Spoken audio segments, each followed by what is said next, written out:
그래서 우리가 복습 문제풀이에서 보면 1번, 2번 납두시고요. 1번, 2번은 다 이제 동양윤리니까 일단 보시고요. 두시고요. 3번 보면 와, 선생님 3번에서 우리가 지금 덕윤리는 안 했고 복습 안 했고 의무론과 공리주의는 복습했으니까 금방 나오죠? 여기에 최대 다수의 최대 행복을 기본 원리로 제시하는 거 공리주의 쓴 다음에 하나 더 쓰세요. 우리 공리주의 하나 더 외우기로 했죠. 우리가 뭐 기억나요? 쾌락은 선이고 고통은 악이다. 기억하세요. 이것까지. 그래서 최대 다수의 최대 행복과 함께 더불어 이 말도 꼭 알아주자. 자, 다음. 누구나 따라야 될 보편타당한 법칙 가로하세요. 우리 보편타당한 준칙이 아니라 뭐야? 법칙에 했어. 칸트가 쓰는 말. 누구나 따라야 될 보편타당한 법칙, 칸트의 법칙, 의무론. 그러면 덕윤리는 우리가 아직 안 배웠지만 보편적 원리나 법칙보다는 유덕한 품성, 덕이 있는 품성을 함양함을 강조하는 관점이 덕윤리다. 이렇게 되겠죠? 아직 안 배웠지만 복습을 안 배운 건 아니죠. 배웠는데 복습을 안 한 거 이렇게 표현하면 되겠죠? 자, 그 다음에 넘겨보세요. 넘겨서 6번이요? 6번 문제 보겠습니다. 6번 문제. 갑의 관점에서 문제 상황 속 A에게 제시할 수 있는 조언 그랬습니다. 갑이 너 자신과 다른 모든 사람의 인격을 결코 단순히 수단으로 대우하지 말고 언제나 동시에 목적으로 대우하라. 누구예요? 우리 금방 했잖아. 칸트지, 칸트. 언제나 동시에 목적으로. 사람을 수단으로만 대우하지 말고 동시에 목적으로. 우리 배웠던 칸트지. 그러면 칸트 하면 뭐라고 쓰면 됩니까? 의무론이라고 써야죠. 칸트의 의무론. 그러면 칸트가 문제 상황 속 A에게 할 만한 조언입니다. A는 친구를 만나기 위해 약속 장소로 향하던 중에 길을 잃어 울고 있는 아이를 발견했다. A는 친구와의 약속을 지키기 위해 그냥 지나쳐 가야 할지 길 잃은 아이를 도와야 할지 고민하고 있다. 자, 칸트에 의하면 얘는 고민하면 돼요? 안 돼요? 안 돼요. 뭐 해야 돼요? 뭐 해야 돼 그러면? 안 읽었어요 방금? 길을 잃어 울고 있는 아이를 발견했어. 그럼 어떻게 해야 돼? 도와야지. 길을 잃은 아이를 도와야죠. 왜? 이유 있어서 도와요? 이유 없이 도와요? 이유 없어야 됩니다. 왜? 돕는 게 뭐니까? 돕는 게 뭐니까 얘들아? 의무. 그래서 의무론이야. 길 잃은 아이를 돕는 것이 의무이기 때문에 돕는 겁니다. 그러면 1번 보세요. 동정심과 같이 자연스럽게 생기는 정념에 따라 행동해야 돼. 좋죠? 동정심 동그라미 치고 동정심을 뭐라고 표현했어? 정념. 칸트는 정념에 따라 행동하라고 그랬어요. 이성에 따라 행동하라고 그랬어요? 이성이지. 정념이 아니야. 인간은 실천 이성에 따라 무조건적인 명령을 행할 수 있다고 말했어요. 정념은 감정이에요. 동정심은 감정이지. 칸트는 감정에 따라. 그럼 좀 봐봐. 왜 그러면 칸트는 감정에 따라 행동하면 안 된다 그래서? 선생님 뭐라고요?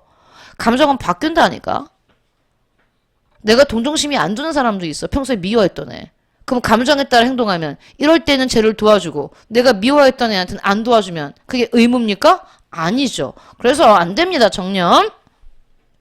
다음 2번. 더 높은 차원의 행복과 쾌락을 얻을 수 있는 선택.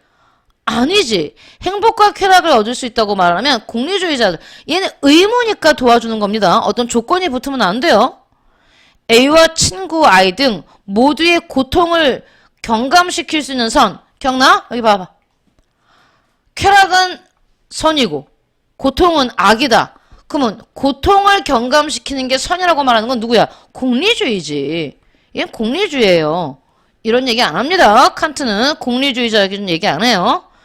인간 존엄성을 존중하고 보편화 가능한 주체야. 보편화 가능한 내 뭐에? 칸트가 말한 거. 그게 뭐야? 도덕 법칙이지. 준칙이 아니라 법칙. 누구나 따를 수 있는 도덕 법칙에 따라 행동해야 된다. 칸트죠. 그죠? 도덕 법칙에 따라 행동해야 된다. 칸트. 그래서 정답은 4번 하시면 됩니다. 이것도 안 돼요. 구체적인 상황과 맥락을 고려하면 안 되지, 칸트는. 뭘 고려하지 않아요, 그냥. 상황을 고려한다. 그러지 않아. 그래서 역시 5번도 틀렸다. 그래서 우리가 배웠던 칸트 한번 봤고요. 자, 그 다음에 7번 볼게요. 7번. 7번도 우리가 배운 겁니다. 복습한 거죠? 다음과 같은 관점에서 문제 상황의 NC 부부에게 제시할 수 있는 조언. 그럼 이 관점, 항상 관점이잖아. 이 관점이 무슨 사상의 관점인지 볼게. 도덕은 모든 인간에게, 자, 뭘 했어요? 주쳐요. 자연적으로 주어진, 힌트가 나오지? 자연적으로 줬대. 항구불변하고 영원히 변하지 않고 보편적인 법, 자연 동그라미 치시고요. 자연적으로 주어진 법, 보편적인 법에 근거해야 된다. 신과 자연에 대한 직관적인 통찰이 없는 행위는 도덕적 행위라고 할 수 없다. 뭡니까 이거? 자연법 사상이죠. 자연법 사상. 그 말이 없어도 여러분은 뒤에 거 보고 아셔야 돼요. 자연법인 거. 여기 주쳐요. 신과 자연에 대한 직관적 통찰. 우리가 아까 자기보존, 종족보존, 신과 자연에 대한 통찰, 직관적 통찰, 자연법 사상의 특징이었죠. 그럼 이제 자연법 사상가가 문제 상황 N씨에게 어떤 조언을 할지 볼게요. N씨 부부는 딸의 치료를 위해 선택적 출산이 필요하다는 의료진의 말을 들었다. 부부가 의료진의 말에 따른다면 선택적 출산으로 태어난 아기의 골수를 딸에게 이식할 수 있게 된다. 와우. 그래서 그들은 딸과 동일한 유전자를 지닌 배아를 선택하여 출산하는 것에 대해 고민하고 있다. 자, 이 지금 뭡니까? 아이를 낳는 이유가 아이 자체가 목적이에요? 아니면 딸을 치료하기 위한 수단으로 보고 있는 겁니까? 일종의 수단으로 볼 수 있죠? 근데 자연법에서는 그러면 돼? 안 돼? 안 돼! 자, 볼게. 그러면 어떤 조언을 할지 여러분들 마음속으로 골라보세요. 선택지 읽을게요. 배아 선택이 신의 섭리에 부합하는지 검토해야 된다. 2. 가족을 살리려는 선의지에 따라 출산을 해야 된다. 3. 유용성의 원리에 따라 모두를 행복하게 하는 결정을 내려야 한다. 4. 이 선택이 딸의 올바른 품성 함양에 도움이 되는지 검토해야 된다. 5. 선택적 출산을 통해 생명과학 발전에 기여할 수 있도록 해야 된다. 몇 번이에요? 1번이지.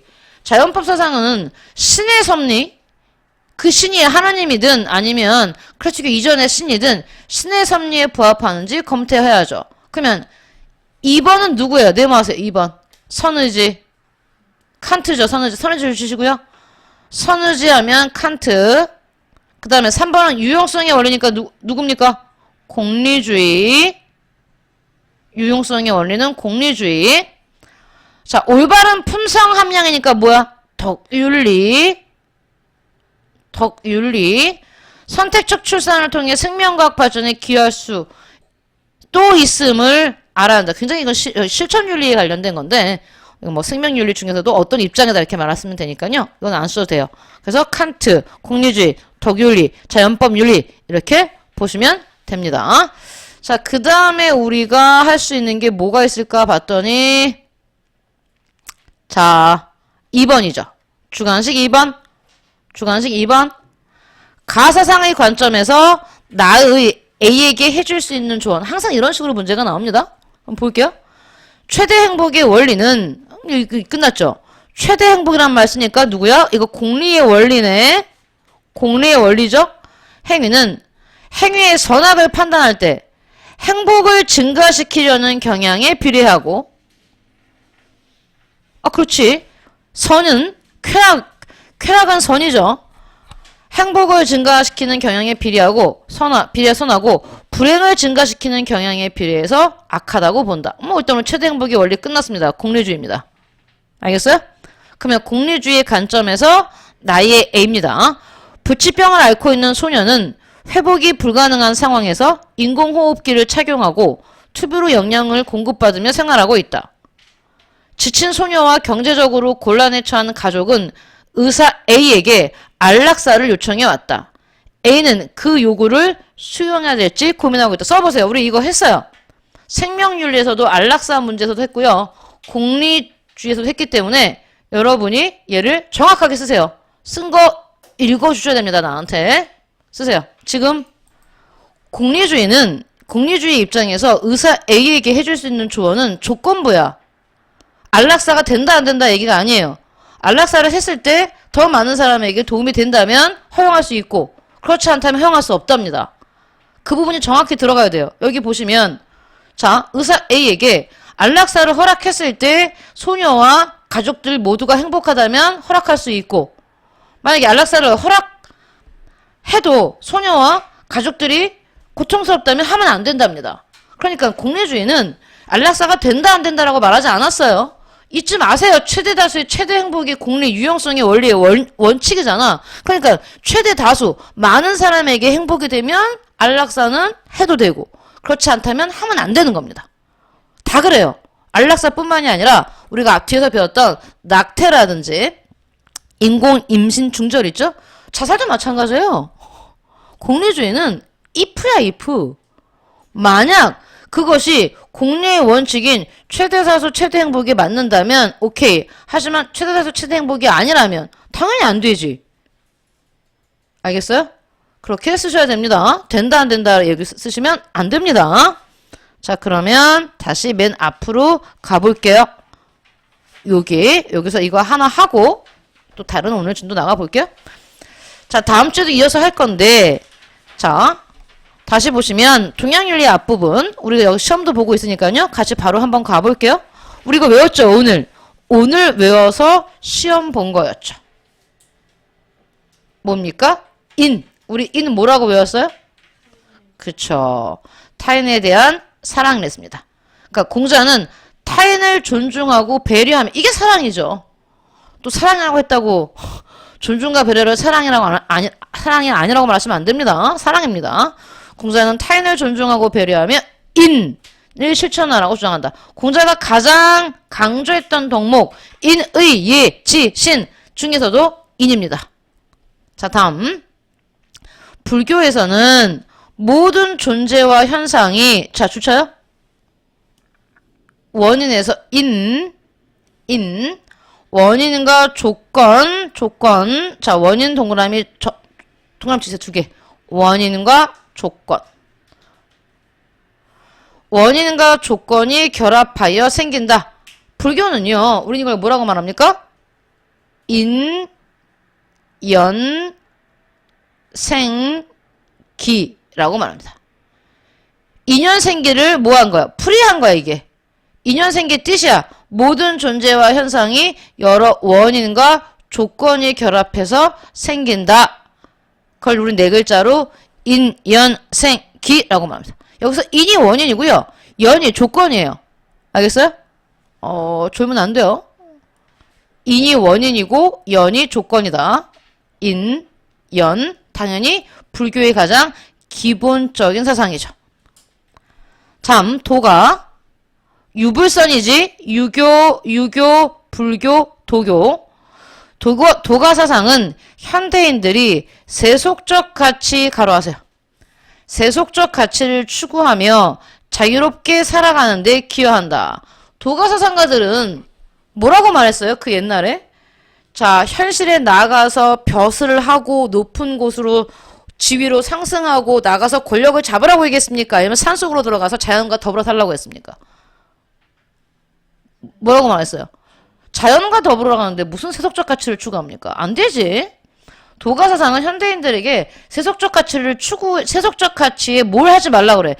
관심을 두지 말라고 말해요. 세속적 가치가 뭔데?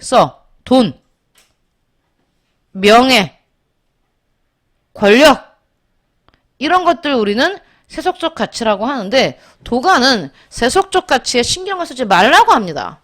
왜? 아무런 가치가 없다고 보죠. 도가에서는. 권력을 많이 갖고 도대체 그 많이 가진 게 뭔데? 상대적이라고 말하죠. 제가 미인이야? 근데 붕어가 보면 그 미인은 미인이야? 아니란 얘기입니다. 도가는 이렇게 말합니다. 그래서 여기가 틀렸어요. 자유롭게 살아가는 데는 맞습니다. 근데 자유롭게 살아가려면 어떻게 해야 되는데? 세속적 가치를 추구하면 안 되는 거죠. 세속적 가치를 추구하는 순간 인간은 자유롭게 살 수 있다 없다? 없다. 내가 이번에 정말로 큰 마음을 먹고 좋은 자동차를 샀어. 근데 내 친구는 그 다음날 더 좋은 걸 샀어. 행복하겠습니까? 행복하지 않다고 얘기해요. 도가는. 다음 2번. 우리 이거 오늘 외웠나요? 아니요. 다음 거에 들어가나요? 자, 그러면 우린 이걸 통해서 외워봅시다. 2번을 통해서. 자, 여러분 일단 얘가 기억납니까? 보살? 보살이란 용어는 유교에서 써요? 도교에서 써요? 불교에서 써요? 불교죠. 불교의 이상적 인간상입니다. 보살에. 자, 여기 좋죠. 보살 뜻입니다, 이게. 중생을 구제하고자 하는 대승불교의 이상적 인간상이야. 선생님, 대승불교라고 썼는데 만약에 소승불교라고 쓰면 틀립니까? 당연하죠. 소승불교는 나만 구제해. 다른 사람에겐 관심이 없어요. 나의 깨달음을 강조하는 게 소승불교고, 타인의 구제, 중생 구제를 말하는 것 자체가 뭡니까? 대승불교입니다. 그럼 선생님, 여기 봐요. 대승도 없고 소승도 없고 그냥 불교의 이상적 인간상이라고 하면 맞습니까? 맞아요, 그때는. 알겠죠? 맞다. 다음. 유교 사상에서, 이거 외웠잖아요, 우리가 오늘. 그쵸. 뭐, 키워 쓰면 되겠네요. 그러면, 니은. 우리 배웠죠? 유교에서 말하는 이상향, 모두가 더불어 잘 사는 도덕적 이상사회. 뭐라고 배웠죠? 오케이. 대동사회라고 외웠으니까 바로 나오겠죠. 대동사회. 그럼 이제 안 외워도 돼. 얘는. 답이 나와, 그냥. 이게 뭔데? 지금 외울게, 우리 채물. 도가사상에서 제시한 도가입니다. 이상적 경지래요. 만물을 차별하지 않고 한결같이 보는 상태. 뭐라고요? 재물이다. 이 제자를 한번 잘 보세요. 모두 제자 쓴다고 얘기했었는데. 그래서 얘는 기억 이거. 만물을 차별하지 않고 한결같이 보는 상태다. 재물. 그래서 우리가 복습을 아직 안 했지만 시험을 보고 있기 때문에 동양사상을 한번 봤습니다. 다음 주에 이어서 계속 할게요. 오늘 진도 조금 나갈게요.